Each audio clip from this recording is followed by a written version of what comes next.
Jadi itu bersama dengan channel Mobi Lexus LS 400 kami. Ini mulai perbaikan yang pertama dilakukan. Ya, sebenarnya harusnya ganti ban dan velgnya sih, cuma nggak bisa jalan dulu karena plat nomornya masih belum jadi, masih diperpanjang. Kita mau balik nama ke kita dulu sekalian dan kasih nomor yang sangat spesial. Nah, perbaikan pertama itu yang kami lakukan adalah instrumen cluster. Instrumen clusternya karena banyak yang ngaco. Tapi sebelum ke situ kita kesini dulu. Ini adalah VinFast VF3. Nah, ini adalah lampu JW speaker, suatu lampu yang mahal. Oke. Nah, tadinya lampu ini tuh tidak ada lampu kecilnya.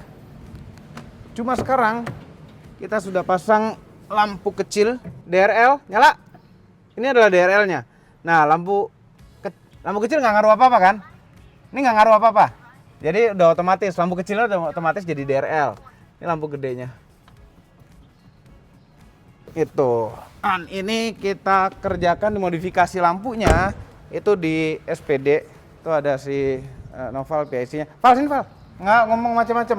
Ya, jadi di SPD di Trogong. Yeah. Trogong dulu tuh adalah markas Motomobi, kemudian dilanjutan oleh SPD. Waktu itu Ridwan yang bilang, ngomong-ngomong lampu VF3 itu dibongkar jadi dimodifikasi. Iya, Emang jadi dia nggak ada lampu kecilnya? nggak ada, pas dilihat kabelnya kemarin cuma keluarnya 3 tuh. Emang iya makanya. Kira dibuka dari dalamnya kita modif. Dalamnya modif dan bisa. Bisa. Arah lampunya udah dibenerin karena agak ngaco. Udah sih udah maksimal, tadi udah disetting lagi. Nah, udah setting lagi kan? Betul. Oke. Nah, ini LS 400 baru kita nggak bisa bawa ke sana karena plat nomornya belum jadi. Iya. Lagi diurus. Dekat lagi pula. Home service lo, bisa home service bener loh. Bisa. Tas starter. Nah, ini modelnya tuh model apa ya kalau yang gelap gini? Bukan Tispa, itu handphone. Kontak. Smoke, Nah, smoke. tuh. Ya, jadi hanya kita nyalain. Ya, ini hanya nyala kalau mobilnya nyala dan ini warna putih. Kalau menurut Noval ini harusnya hijau. Cuma kita googling deh nanti harusnya apaan. Ini banyak keanehan nih di sini nih. Coba nyalain lampu kameranya. Oke, sini. Jadi lampu jarumnya mati definitely, kanan kiri juga mati. Dan kalau kita lihat bau bensin saudara-saudara. Ini loncat-loncat. Nggak tahu ngapain dia loncat-loncat. Ini jarum bensin nggak nyala. Oh, nggak nyala. Nggak nyala. Dia nyala sebenarnya cuma Nggak akurat. Nggak akurat. Yang tahu-tahu nanti lampunya nyala aja. Lampu kurang bensinnya. Nah, terus RPM nyala normal. Ini temperatur nggak tahu. Temperatur nggak tahu seberapa normalnya, seberapa akuratnya. Tapi ini buat ngoper-ngoper gigi sih normal. Kenapa tiba-tiba goyang? LCD Coba mati matiin dulu. dia. Hah? Ada LCD-nya ya? Iya tadi ya, kayak harusnya kilometer gitu. Ah, jadi goyang lagi. Kalau nggak diapa-apain masa goyang? Pincang ini.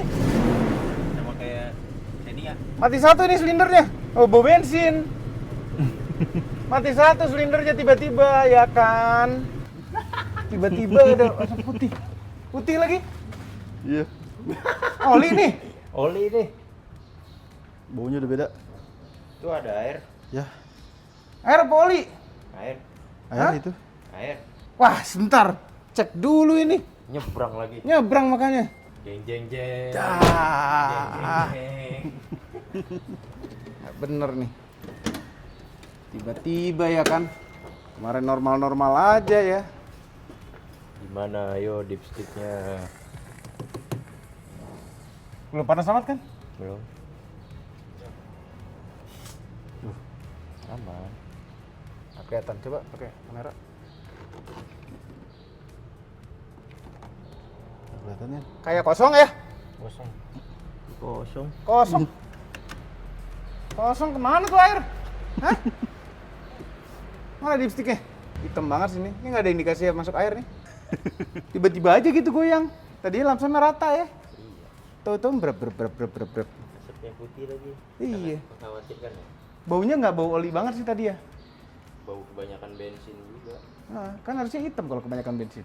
Cat Yongki. Iya. Halo? Halo. Yong? Ya, Lo ngapain? lagi baca diagram gimana? Oh, main kesini dong Yong. Ntar sore. Ntar sore boleh? Bawa tool dikit lah. Apa nih? Gue baru beli mobil, tolong liatin. Mobil apaan lagi? Hah? Itu lu nggak Oh tuh ada banyak. Lagi. LS 400. Ya, jadi kan mesinnya lamsam terus nih. Terus tahu-tahu tadi barusan tahu-tahu mesinnya goyang. Terus asapnya putih. Aduh. Tiba-tiba. Ya. UZ nih UZ. Asap putih. Iya. Gitu. Ya udah, jadi UZ ini gue beberapa kali nemuin. Hah? Klepnya macet. Klepnya macet? Nggak ada suara beletak gitu kan? Enggak. Nggak ada. Nggak ada. Gitu ya. Udah, ntar sore-sorean deh. Sorean ya, sini ya. Oke. Oke. Ya, deh. Udah, ini cluster kita mau bawa ke SPD, betulin dulu. Itu apa LCD mati ya? Ya LCD nanti. LCD Biasanya kan ada mati. kilometer tuh. Ada odometernya nggak kelihatan makanya Iya, nih. nggak kelihatan. Tahu udah berapa ratus ribu? Lampu-lampu tadi ada yang mati. Banyak. Ya, terus Jarumnya. Jarumnya kalau loncat-loncat. Bisa nggak sih dihidupin tanpa cluster? Nanti coba dulu aja cabut. Hidupin. Nggak mau dihidupin lagi. Oh, nggak. Kebaret, tunggu si Yongki.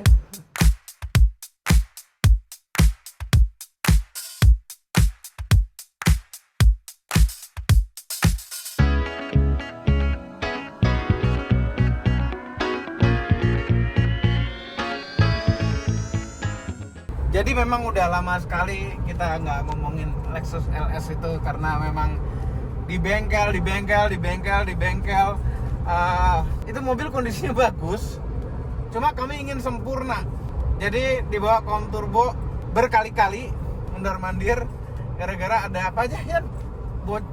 Mesinnya tahu-tahu goyang sampai akhirnya sekarang bulan puasa nih, puasa kedua hari ini. Kita bawa kaum turbo ngebul segala, ternyata apa? Ternyata cuma satu barang. Itu nyebelin, ecu. Akhirnya dapat ecu copotan. Kaum turbo dapat ecu copotan, diganti ecu copot, pakai ecu copotan itu. Cek engine-nya nyala. Ternyata ecu copotan itu ada yang dia yang pakai traction control atau apa gitu, beda model lagi. Nah, terus udah urusan mesin akhirnya mondar-mandir rom turbo, ada yang bocor, sempat bocor ya? Bocor beneran juga. Ini kita lewat kiri apa yang kanan ya? Kiri dong. Langsung ya? Apa mau lewat Fatmawati kanan? Kalau Kanan Fatmawati. aja, Fatmawati. Terus apa mondar-mandir apa aja sih dikerjain di Om Turbo tuh? Kan sempat benerin interior. Oh, interior ya. Interior juga kita rapiin, di retrim sebenarnya joknya, cuma mirip sekali sama aslinya yang ngerjain Om Ferrari Cibubur. Dan kita sama sekali belum pernah pakai itu mobil, dan semua juga gara-gara, salah satunya itu gara-gara plat nomornya belum jadi-jadi. Itu mutasi dari Bandung ke Jakarta, setengah mati susahnya ternyata. Iya nih. Iya, dan mahal tuh. Mahal banget, berapa duit kita tuh? Nggak, kenapa mutasi itu diperrepot ya? Karena kan saya aja di negara yang sama gitu loh kita. Diperrepot, Sama pajaknya kan mati juga pajaknya. pajaknya mati ya. Anyway, sekarang kita ke SPD karena instrumen cluster kita katanya udah jadi, udah dipasang. Sama ke garasi oase kemarin. Oh iya, garasi oase juga. Kaki-kaki. Apa aja yang dikerjain, Den? Banyak deh pak. Banyak yang dikerjain pokoknya. Garasi oase. Arem, busing arem, segala macem. Busing arem juga. Iya, nah akhirnya sekarang kita mudah-mudahan ini yang terakhir ya, mudah-mudahan mobil ini bisa dipakai lancar terus. Seneng nih kayak pulang ke kantor lama, kantor Motomobi yang pertama. Oke, ini dia long time no see mobil kemana-mana. Mudah-mudahan yang terakhir ya. Ini benar-benar butuh PDR ya. Gimana PDR yang bagusnya? Iya, ada PDR dia? Ada. PDR. Kaca film harus ganti. Kayak pengen cabut sekarang enggak ya? Asik banget nih cabut nih. Hah? Nanti Kenapa? gantiin kaca filmnya, kerjaannya kurang. Oh iya. Bener. Kan cluster kok moncongnya gini ya? 70 kayak 70 ya? Iya. Kita coba kontak. Sedap. Wih. Meriah.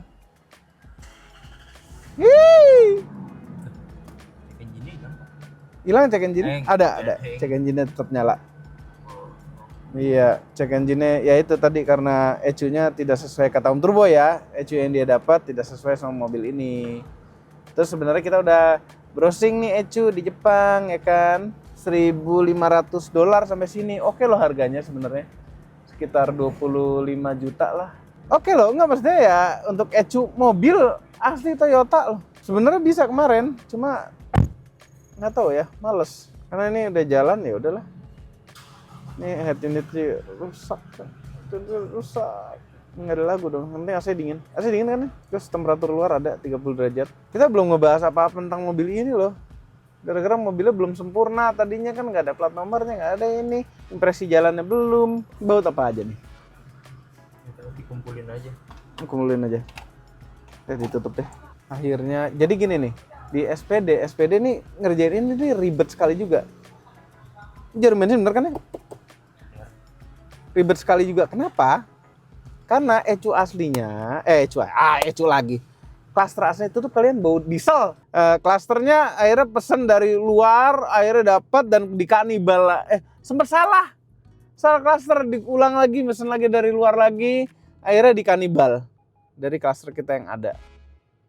Jadilah gini, yang paling sempurna. Kita megang mobil ini dari November. Sekarang baru Februari masih oke. Jalan. Yuk, jalan yuk. Bulan puasa, jam pulang kantor lewat sini. Kami tuh dulu setiap ngantor di sini selalu buka puasa di kantor akhirnya karena begitu mau keluar kayak begini macet. Tapi senang sekali akhirnya naik ini. Aduh, LS 400. Akhirnya dengan jok yang baru. Rapi kan ini joknya. Mirip OEM sekali. Walaupun kalau diperhatiin diraba-raba, dirasa-rasa sih, oh enggak nih, bukan nih retrim gitu. Cuma mirip sekali sama aslinya bawaan mobil. Kalau dibandingin soalnya kemarin asli bawaan mobilnya tuh ini sudah kusam. Tapi ini mobil dibanding Lexus LS yang bahkan yang waktu itu kita tes LS 460 ya, ini tetap lebih kecil jauh, lumayan gitu. Bannya sini udah mesti diganti. Jadi ingat tujuan beli mobil ini adalah untuk velg ya, jangan sampai terlupakan itu. Velg harus segera digantikan. Tapi ini balik dulu, buka puasa dulu. Di hari berbeda aja ganti velgnya. Kita ngobrolin rasa nyetir aja dulu nih, karena belum sama sekali kita omongin. Kalau di macet-macetan seperti ini, apa ya, empuk-empuknya tuh masih hampir sama yang terbaru itu, yang RS 460. Bahkan rasanya kayaknya kayak empuk ini rasanya ya. Dan nggak ada bunyi sama sekali, asik banget. Hilang bunyinya, hilang. Tadi waktu itu kan bunyinya parah. Ini hilang sama sekali kayak mobil baru, asik banget. Inilah rasanya jadi orang kayak di 90s, waktu 90s. Kenyamanannya. Tapi enggak sih.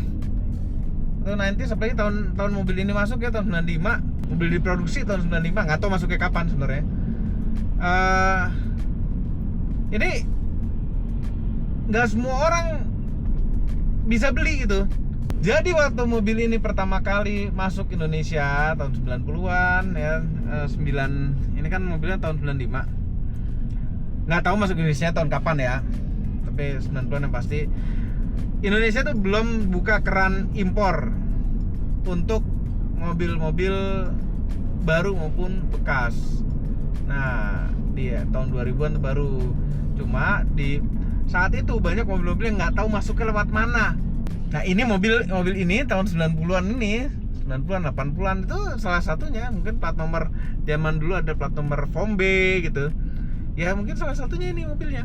Dan akhirnya ada pemutihan. Cuma kalau ini kalau nggak salah halus banget sampai nggak ada mesinnya, kayak nggak hidup gitu loh. Halus sekali. Saking halusnya bikin parno. Nyala apa enggak sih mesinnya gitu. Rata banget. Ya akhirnya mobil ini jadi. Bahagia. Udah nanti pulang naik ini, nggak ada cerita. Pulang weekendan kita pakai ini.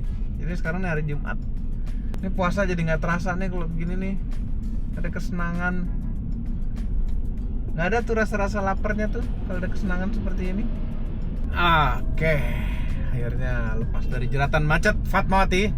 Rasa nyetirnya, oke, suspensi kembukan luar biasa, kekedapannya luar biasa, kecuali motor brong yang kayak tadi. Rasa setirnya ini lebih berat daripada LS 460. Oke, tapi nggak tahu, sama kami lebih suka sih rasa setir begini. Cuma dia tuh rasionya berbeda antara kita posisi lurus sama posisi udah belok sekali. Jadi begitu lurusnya setirnya tidak sesensitif itu. Which is good, dan posisi nyetirnya tuh bisa diatur komplit karena ini pengaturan tilt dan teleskopiknya elektrik. Joknya juga semuanya full elektrik ya, dengan lumbar supportnya juga ada, walaupun lumbar supportnya posisinya nggak bisa diganti-ganti ya, cuma bagian bawah situ aja.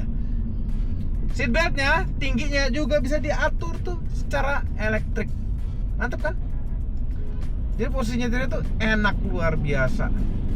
Dan kita nih di posisi jok yang paling rendah dan senderan yang gaya mobil, tidak terlalu nyender, tidak terlalu tegak, itu masih bisa ngelihat kap mesin ke depan. Jadi rasa commandingnya tuh ada. Remnya rasanya agak sensitif ya, tipikal mobil Jepang nih, kayak apa ya, kayak Crown. Ya, mirip Crown-nya sih. Dan dia, kemewahan Lexus pada zaman ini sama sekali juga nggak niru-niru Eropa tuh seperti apa kemewahannya, enggak. Dia nggak niru-niru. Menurut Jepang seperti apa kemewahannya, dari Senturi seperti apa, Crown seperti apa. Nah, jadilah Lexus ini adalah kemewahan, kenyamanan Jepang ya, tidak sama sekali niru-niru Eropa, tapi mau melawan pasarnya mobil Eropa. Tuh, aduh, kena tol gini enaknya, nyaman sekali. Ini padahal bantuan nih, tuh nggak pecah bannya. Hah? Kok rasanya kayak lebih enak, lebih mantep mobil ini dibanding LS 460 ya? Kita tes cruise controlnya. Set. Nyala dong. Cruise controlnya nyala. Tapi nggak ada lampu cruise-nya sama sekali di cluster, nggak apa-apa, yang penting nyala. Ih, pakai cruise control mobil 90s. Tinggal audio juga nih, audio harus di ini head unit nggak usah di repair, nggak usah dipapain, paling nyabut itu aja antena belakang, karena ini kalau misalnya audionya kita nyalain, antena belakang itu nongol, nah antenanya juga udah rusak, kagak nongol sama sekali gitu. Jadi udah, mendingan ini nggak usah nyalain, kita langsung audio tuh dari prosesor aja dengan dudukan speaker original. Puasa kenapa suka nguap-nguap? Enak sekali mobil ini. Tuh lihat tuh interior nih. Nih ya. Nih. Loh. Ecu nih. Ampun, Ecu bugil. Si Om Turbo tau tuh naruh aja di situ gitu, nggak apa-apa ya. Saya masih punya satu hadiah buat Bapak. Apa tuh? Mobil ini. Apa? Belum dipasang. Apa? Ada saya di atas, mau saya ambilin. Mana, ambilin dong. Aduh, apaan tuh? Iya. Ini adalah cover mobil Rian beliin kemarin. Jadi cover jok mobil maksudnya. Cover jok. Jadi ini karena warnanya warna begini, ya. Takut gampang kotor, jadi di coverin ini. Ya kalau gue yang pakai nggak perlu. Perlu aja. Enggak. Masa hitam-hitam dikit. Coba dipasang kayak gimana? Oh ini. Jadi begini. Jadi yang kotor dia gitu ya, bukan joknya. Terus ada logonya lagi di atas kan? Kalau enak gitu. coba. Terus setirnya juga di cover gitu. Ya, kalau setir yang mindahin bukan Bapak aja. Ini lumayan sih ininya. Presisi kan? Ya, presisi lumayan. Tapi emang joknya sih ini bagus ya, mirip asli banget kayak bahan mobil ya. Ini Om Ferry ya? Om Ferry. Kerutannya mantep ya? Kerutannya mantep. Kaki-kakinya dong si Oase. Gimana? Mantep. The best. The best. Bisa tuh, hilang tuh suara, nggak ada apa-apa sama sekali. Enak ya mobil. Enak banget mobilnya. Mendingan gini. Ini kan belum di ini terus nih aja. Belum di rolling shot nih. Kemudian pada rolling shotin. The next day. Oke, sekarang kita jalan ini menuju Holiban. Dan kita akan realisasikan apa tujuan kita beli mobil ini, yaitu pasang velg first wheel. Ini gara-gara dipasang di Subaru kena kaliper, jadi nyari mobil buat itu deh. Jadi ya mudah-mudahan pas ngeplek ya. Mudah-mudahan nggak ada masalah apa-apa lagi. Ini kan kaliper standar, diameter remnya standar, harusnya nggak kena lah gitu. Ya Bismillah. Oh ya, mobil ini ada beberapa PR lagi nih sebenarnya. Seperti mesin tuh ada suara kerincing-kerincing kalau misalnya dikasih torsi dikit. Ada lambang tanda seru di situ yang mungkin artinya lampu rem ada yang mati, walaupun tidak sebenarnya. Spion kiri buram kena polesan, di depan orang belajar mobil. Audio ada solusi sementara, kita bawa speaker bluetooth di belakang jok kami yang gede, jadi dan bisa karaoke, jadi komplit mobil ini jadi sekalian bisa karaoke. Ada beberapa lagi listnya agak masih panjang. Oh ya, sentral lock kanan belakang nggak jalan, kalau dikunci dia nggak ikut kunci, dibuka nggak ikut buka. Udah sih sebenarnya nggak banyak amat. Oh, lampu kependekan, cuma udah mau di setel sama SPD kemarin kayaknya puterannya dol kayaknya loh. Ya udahlah, nggak apa-apa, lampu pendek-pendek. Kita jalan malam pelan-pelan aja di Holiban Peak 2.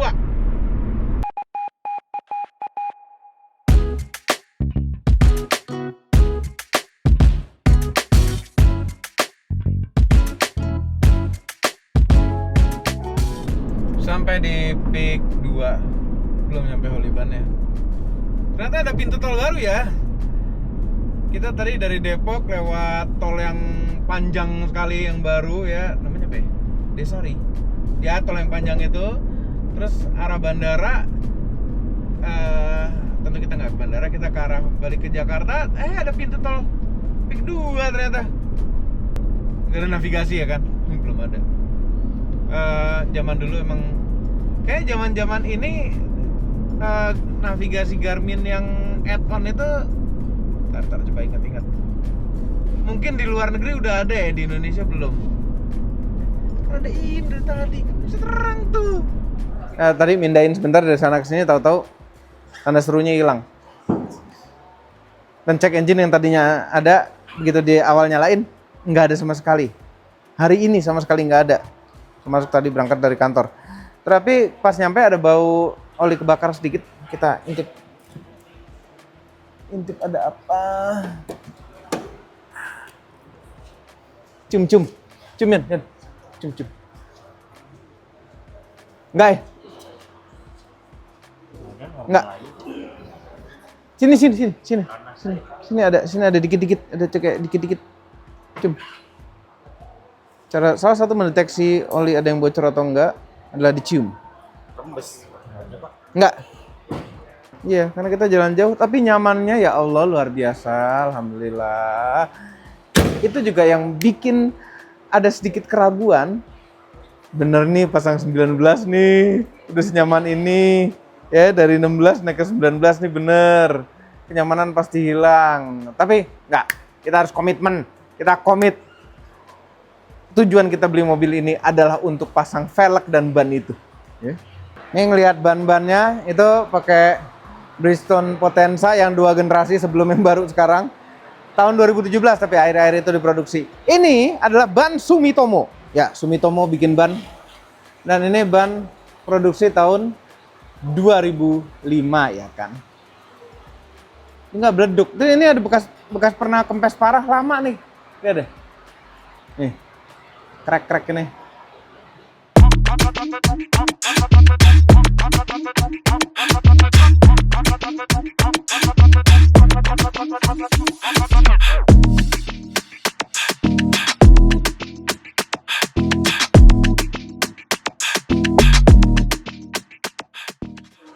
Seremoni pemasangan velg full racing di Lexus LS 400 yang sebelumnya di Subaru WRX-Wagon itu gagal karena mentok kaliper. Kita lihat sekarang apakah dia mentok juga kan. Ini kan bukan BBK standar ya. Apakah dia akan mentok juga? Offsetnya juga kita agak-agak bodo amat, tidak peduli itu. Mentok. Mentok. Mentok. Aduh. Ya ampun. Ya mentok. Kalau secara offset gimana? Offset agak, ini agak dalam sini offsetnya. Iya, iya. Oke. Kalau yang belakang gimana? Coba turunin dulu. Belum selesai ya? Balancingnya. Jadi gini, kami sudah apa sih istilahnya? Mengantisipasi, mempersiapkan itu semuanya. Ya, jadi sebelum kesini kami sudah melakukan fitting dulu sebenarnya. Di tukang bubut lagi, ya kan? Langsung dibuatkan spacer. Coba lihat belakang. Kalau tanpa cheat mode, bagaimana? Pas, tapi cemplung ke dalam. Ya, oke. Nah, kita keluarkan, kita mainkan. Mana barangnya? Mana itu barang? Kok tebelnya beda-beda? Belakang kiri, belakang kanan, depan kiri, Belakang kanan, depan kanan. kok ini tebel sendiri? Enggak ya? Ini belakang kanan, belakang kiri, iya. Tebelan belakang kanan. Aman, mantap. Baut roda kayaknya ada tadi kan? Ada baut roda. Jangan pakai baut roda yang ini, ada baut roda kayaknya tadi. Nah, aku buka bagasinya. Kenapa ada baut roda sendiri ya? Karena kita nggak suka baut roda yang ini. Ini baut roda yang sebelumnya, ini baut roda yang setelah dipanjangin. Kalau pakai baut roda yang standar, pas Oh, ini standar malah. iya, Ini udah dipanjangin. Oh, bolong depannya nggak ada oh gitu. ujungnya. Oh, tapi ini kita bisa pakai yang standar lagi sekarang. Nggak tahu. Belum nyoba. Coba Mas, pakai baut roda yang ini mentok nggak? Hah? Apa? Apa? Jauh. Nggak bisa lagi dimasukin. Rusak nih antena. Bisa beli aftermarket merek mobil lain gitu. Cuma kita bisa pesan ke Jepang juga. Ada kalau nggak salah ini. Ini yang ganti apa diemin asal masuk ke dalam kan? Kemarin ke Jepang bukan dulu. Gini. Repot deh kalau bawa anak bini gitu. Repot deh. Jadi kecurangan kita adalah bukan hanya kita bikin spacer, ngapasin dulu, kita juga ganti bautnya. Baut ya. Nih, kita ganti juga. Ini originalnya dia, bautnya pendek. Kita ganti yang panjangan untuk mengantisipasi Bentar lu, bentar. si Naikin lama. antisipasi nongolnya spacer gitu loh. Nih nurunin, cuma nurunin biasanya nggak langsung tinggi sesuai ketinggian mobilnya. Jadi malah naik ya. Oh, naikin dulu. Belum tinggi standar mobilnya, masih ketahan per yang habis ngeganga. Jangan sampai kejadiannya adalah kok cungkring ya? Kayaknya diceperin lucu deh. Jangan sampai begitu. Ingat, pengen tetap jadi mobil nyaman. Jangan ya. Ya, Ki, jangan. Bipu, jadi bipu. Bipu itu waktu Blipi ya? Beda ya? Enggak. Pas nih tongkrongnya pas langsung nyetel. Harus Bipu style. Pasti nggak mau Bipu style, nggak ada Bipu style. Apaan tuh? Pula Bipu style tuh warna hitam harusnya. Nah, nggak ada kan? Udah ada yang desainnya cuma di Instagram. Iya ya, tinggi banget lagi. Enggak, ini belum jalan mobilnya. Belum jalan. Belum. Nanti dia turun sendiri. Keren banget ya ini dongkraknya. Sebegitu ya. Iya, mobilnya langsung dengan suasana yang berbeda gitu. Potong per sih cukup, Pak. Jangan potong-potong. Nyari di mana pernya lagi aslinya nanti? Mendingan kalau kayak gini, Airsus. Enggak gini. Enggak, solusinya nanti kalau misalnya terpaksa banget, itu Airsus. Nyetel mobilnya. Lihat nih, kita turun keluar, kita jalan muter dikit ya. Apakah dia turun lagi? Ini momen. Itu bagus nih. Ini bener nih, kencengin apa di momen. Momen, kalau bahasa Inggrisnya apa ya? Torsion.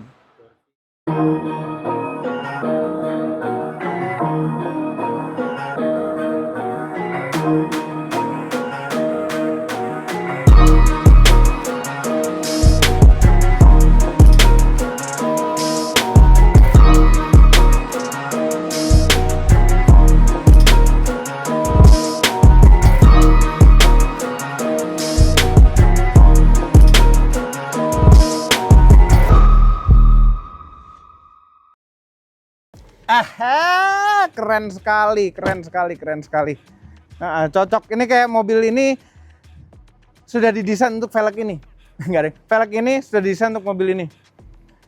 Pas sekali gitu deh. Ukurannya pas 19 itu untuk mobil segede gini itu pas, nggak kelebihan, nggak kekurangan kelihatannya. Memang sih kalau untuk kenyamanan pasti hilang. Cuma nonton video ini jangan tutup dulu videonya.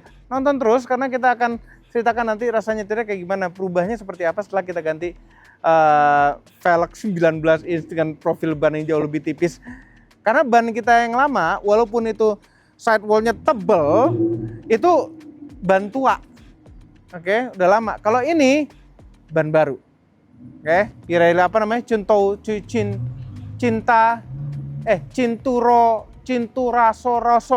Rosso deh pokoknya. Tuh. Tapi pas ya. Pas saya ngeliatnya, apalagi kalau sambil jalan. Ini kita lihat sambil jalan yuk. Kok beda rasanya? Bener kan? Tadinya kami pikir akan lebih keras kaku. Cuma begitu di jalan mulus gini, ternyata what? Ini smooth. Mobilnya jadi jauh lebih smooth. Ini tiba-tiba hilang loh. Nggak ada tanda seru, nggak ada apa-apa loh. Tadinya sini ada tanda seru, terus cek engine cuma di awal doang dan cek engine sama sekali nggak ada sekarang. Luar biasa. Nah ini belum, sennya tuh yang dicolek dikit 3 kali ngesen ya, itu belum ada untuk pindah lajur gitu ya. Masih balik ke turbo nih, urusan bunyi kerincing jangkrik atau nggak tahu ngelitik atau jangkrik itu. Kedengeran lumayan kenceng sebenarnya dari luar. Mobil ini kedap sekali jadi nggak kedengeran kenceng. Gesrot tadi ya? Gesrot belakang kiri. Seret tadi. Hah? Oh, ada gesrotnya. Ya, mobilnya kempukan, velg gede. Gesrot. Tapi ini tetap aja jalanan biasa mulus halus. Mobil jadi berasa lebih mahalnya. Ya sebenarnya ada solusi lebih murah, ganti velg 16 ban 16 yang halus sih. Mana sih jalannya? Ini deh pokoknya intinya ikutin terus video-video mengenai LS 400 ini. Di kemudian hari kami akan mengeluarkan banyak video lagi mengenai mobil ini. Diapain nantinya, masalah yang gesrot, masalah banyak itu. Ya tuh depan jenggotnya tadi kan pas rolling shot sebelum ganti velg, jenggotnya ada yang nongol. Sekarang udah enggak karena tadi di zip tie. Tapi aneh deh. Tanda seru, cek engine semuanya hilang. Kayak udah menyesuaikan diri aja mobilnya gitu. Udah ada enak ini. Mati deh sensor-sensornya. Itu saja videonya mengenai LS 400. Tunggu video LS 400 ini selanjutnya lagi. Karena perjalanannya tentu masih panjang untuk modifikasi untuk yang lebih keren, lebih enak dan lain-lain. Jangan lupa tekan tombol jempol ke atas dan subscribe channel Motomobi dan Mas Mobi belum berikut dengan tombol loncengnya. Share video ini ke seluruh dunia melalui sosial media Anda dan jangan lupa follow sosial media kami semua termasuk Instagram. Cek motomobinews.id untuk berita otomotif terbaru. Cek juga akun Instagram Balap Mobi dan Mobiviasi, akun-akun baru kami. Terima kasih telah menonton. Lexus LS 400, Lexus LS Gen 2 generasi kedua.